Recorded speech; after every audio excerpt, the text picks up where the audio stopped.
Welcome to the Deep Dive, where we take your sources and give you the distilled insight.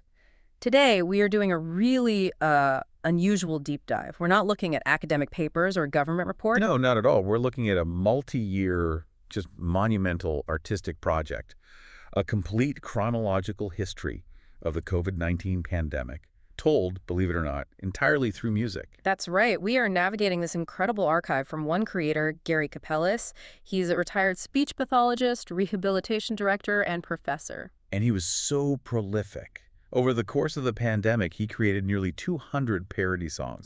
I think it's 199 to be exact. And this isn't just, lighthearted stuff. It's a really comprehensive emotional record. It tracks everything. Everything from the really complex medical science like mRNA technology, right down to the shifting political landscape and all the little social behaviors that define those years. And what makes it such a rich source for us to dig into is the sheer breadth of musical styles he used. I mean, he didn't just stick to one genre. Not at all. He used everything. You've got Broadway, Motown, classical music, ABBA, Leonard Cohen. Even Carly Rae Jepsen. Exactly. And that diversity is so crucial because the musical style he chose actually helps track the emotional tone of whatever he was chronicling. So it's not all just serious. No.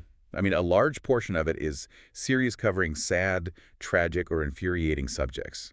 But it also makes room for the occasional joyful or silly or reflective moments that people really needed to cope. So our mission today is to unpack the key themes of the pandemic, both emotional and factual, by tracking the events chronologically, using this work as our definitive cultural guide. Right. And where else do you start with the beginning? The initial just paralyzing shock of the world shutting down in the spring of 2020. It was a feeling of such immediate, absolute change. Oh, completely. The WHO declares a pandemic, borders close in March 2020, and then boom! The economy shut down in April. There was no transition period. And suddenly you have all these new rules. Social distancing, hand washing, masks. It was instantaneous. And that's where this archive really shines, because it captures the micro-anxieties of lockdown that, official histories might just gloss over.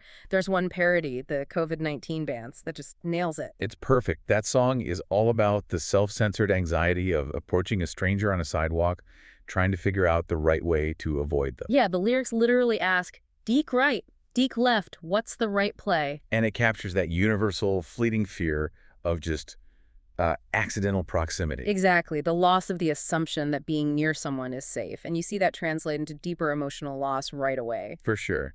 There's a parody of a Phil Ochs folk song called Life Changes, and it's all about lamenting not being able to hug your kids or even let them play outside safely. It's a very raw, immediate kind of grief. But what's so fascinating is the juxtaposition, because that extreme constraint also created this strange kind of liberation for some people. Right, especially with routines. On one hand, you have the song Routine, a BTO parody, that's all about being captive to this numbing, monotonous daily schedule. But on the other hand, you get a Leonard Cohen parody called Clothing Time, which is all about the sudden freedom of working from home.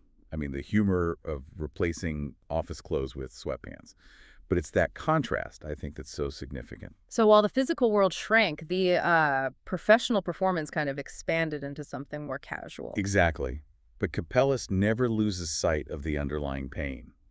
The pain of separation was probably the heaviest emotional burden of that first wave. Oh, absolutely. And you can hear it in the music. There was "Can You Hug Me Tomorrow?", a parody of a Carole King song. Just the title alone. The title alone tells the story. It captures that heartbreak from a grandchild's perspective, just wondering when they can see their grandparents again. It's a moment just frozen in time. It is.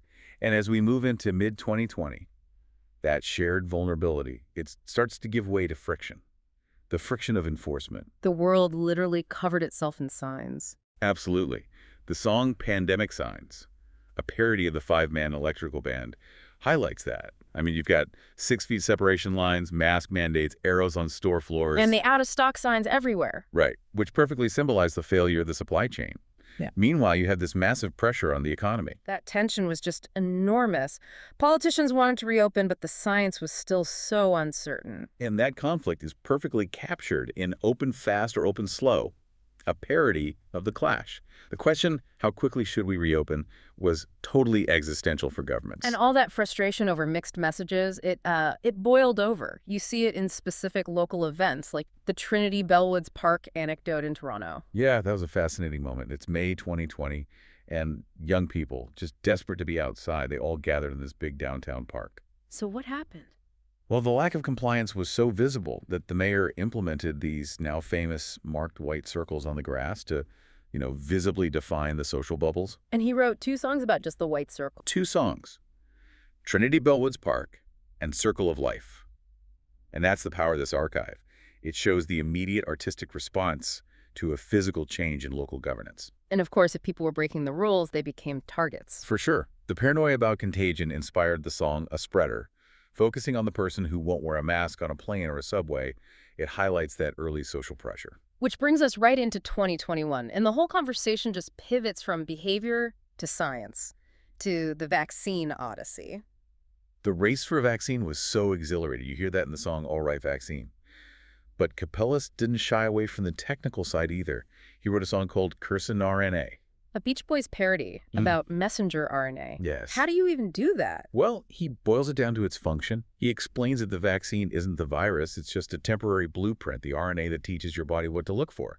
It's translating high science into this, catchy cultural format. But that scientific excitement, it slams right into the reality of logistics and global equity. It really did. On a local level in Canada, there were songs lamenting the lack of domestic vaccine production, like, why can't we make our own vaccines? And the problem was global, too. Oh, absolutely. The song No Vaccines in Africa, a parody of Toto's Africa, addressed the unfairness of distribution head-on. It highlighted the COVAX program for vulnerable countries. And back at home, it was just bureaucratic chaos. There's where have all the doses gone? But nothing sums it up better than the rollout of rapid antigen tests, or RLETs, in Ontario. Yes. The song is #FindTheRats. And for anyone listening outside the region, you have to understand, these crucial tests were being distributed through the provincial liquor store system. It was so confusing. The lineups were huge, which kind of defeated the whole purpose of social distancing. It was a perfect storm of policy failure, and Kapelus just captured it with his biting humor. And beyond just scarcity, there was so much public confusion over safety. This led to vaccine shopping, right? Right. People were abandoning appointments to wait for a specific brand, like Pfizer over AstraZeneca, and that led to wasted doses.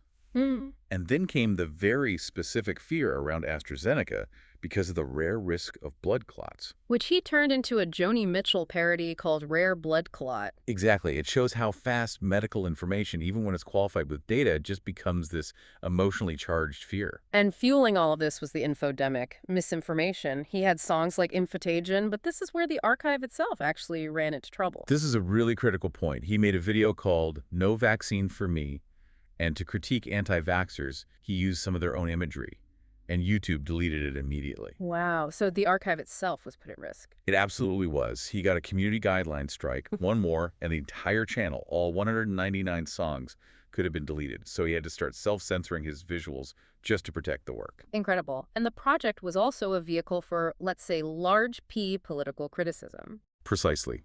You have the case of the Ontario Finance Minister, Rod Phillips, taking a vacation to St. Bart's while telling everyone else to stay home.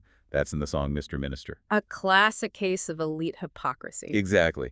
And there was also ongoing criticism of Premier Doug Ford's handling of the whole thing, which was chronicled in Ford's Wrong Spins. So now we move into 2022 and 2023, where the pandemic really transforms from a shared crisis into this deeply entrenched social conflict. The division just became raw. He wrote songs that reflected the frustration of the vaccinated majority based on the scientific data. I mean, the title says it all. Hey, unvaccinated, stay away from me. And that tension really culminated in the Freedom Convoy protest in Ottawa. It did. Yeah. And he wrote multiple songs about it, reflecting the despair of the residents. The most famous was probably Go Home All You Truckers, a Lynyrd Skynyrd parody. But the line that went viral... It's a Janis Joplin parody. That's the one. The line was, freedom's just another word for selfish and confused. It just cut through all the noise and became this social media slogan. A perfect example of how art can summarize a really complex political moment. For sure. But while all this was happening, the healthcare system was just collapsing. The songs from this era they're really dire. They talk about overwhelmed ICUs, about something called Code Orange. Right. And for anyone who doesn't know, Code Orange is a provincial emergency code. It means a hospital is in a major immediate staffing or capacity crisis. And then there was a level 0. What does that mean? Level 0 is when all the ambulances in a region are stuck at hospitals waiting to offload patients. It means there are no ambulances available to respond to 911 calls. It's a total system failure. And that stress extended to children's health with the tridemic in 2022. Yeah, that confluence of COVID, the flu, and RSV just hammered pediatric hospitals. Where will our kids go?